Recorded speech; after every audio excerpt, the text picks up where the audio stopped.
2 jajci sta manj od 4. 6 jajc pa je največ. To ti reporter Milan. Od krivice do resnice.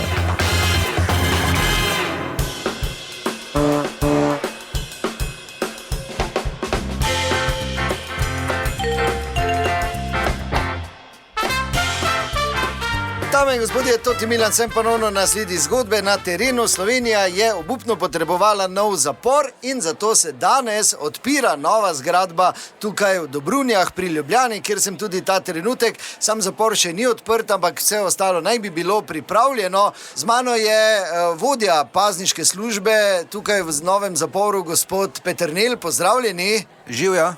In pa vidim, da imate s sabo tudi enega strokovnjaka oziroma sodelavca. Jaz se opravičujem, nisem ujel vašega imena. Šmir malo, ja. Kakva pa je vaša funkcija, če smem vprašati zdaj za gospoda? Tu so me prosili, da sprobam, če so reče res varnost na takem nivoju, zdaj me bojo zaklenili v celico, pa da jaz ugotovim, če se po domače da z te celice na nek način ven priti. Aha, torej vi ste strokovnjak, morda kak inženir elektrotehnike ali kaj podobnega? Dobro, napisal sem 3 ponudbe tudi za električna dela, pa tudi dobo plačane. Nisem pa električar. Ne, kaj pa imate izkušnje? Ja, denar sem rabo, ne?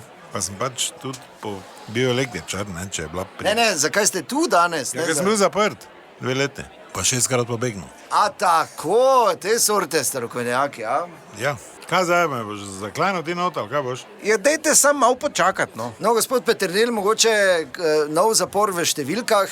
Ja, glejte, ta nov zapor se razprostira na skoraj 27,000 kvadratnih metrih. Sprejel bo okoli 366 zapornikov, od tega jih bo 60 na odprtem oddelku, ostali bojo pa na zaprtem oddelku in moram povedati, da smo res zelo veseli te pridobitve. Pa varnost? Ja, glejte, varnost pa je na najvišjem nivoju, v bistvu bi lahko rekel, da je neosvojljiva trdnjava. Tako se malo pošalimo. Dobro. Kaj boste zdaj z gospodom? Ja, pa pejmo zdajle. Kako dolgo pa vas naj pustim tlele, jaz? Ja, ne vem, kako hočeš. Ne vem, kako dolgo, kaj? Ja, no, 10 minut mi daj. Pobegnili tako ali tako ne boste. Ja, svan, daj mi 10 minut, pa ne. Pa vam dam tudi 20. Ja, pa ne rabiš, ker nijem toliko cajta. Ja, dobro, veliko sreče, bomo počakali.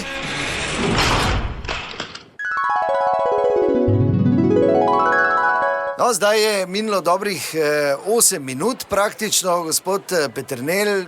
Vi pravite, da gospod strokovnjak ne bo pobegnil iz celice. Ja, seveda, da ne, sem tudi trdno prepričan, da mu to ne bo uspel. Ne nazadnje tudi pred vrati praktično stojiva, ne. Ja, je pa zanimiv pristop to, da dejansko takega strokovnjaka povabite. Ja, smo se tokrat odločili za drugačen pristop, ja. Je pa tudi odtehtal, da je gospod star znanec policije, če razumete. A, razumem, ja. Telefon vam zvoni. Ja, se opravičujem, moram se javiti. Ja, prosim. Na k***u te nosim. Žabar, kaj boš ti jedel? Halo, prosim. Šmir malo tu. Ja, kaj boš jedel? Golaž, mešano na žaru ali rižoto? Kaj boš? Kako, prosim? Ja, pri Micki sem tu. Kaj boš jedel? Čakajte, samo malo počakajte. Samo malo, kaj to je šala, gospod Peternelj? Seveda, da to je neka šala, sem da odklenem, no, noter je. Ja, ni ga. Dobro, kam še dolgo čakal, kaj boš jedel? Jaz sem lačen. A mi lahko poveste, prosim, kako ste ven prišel?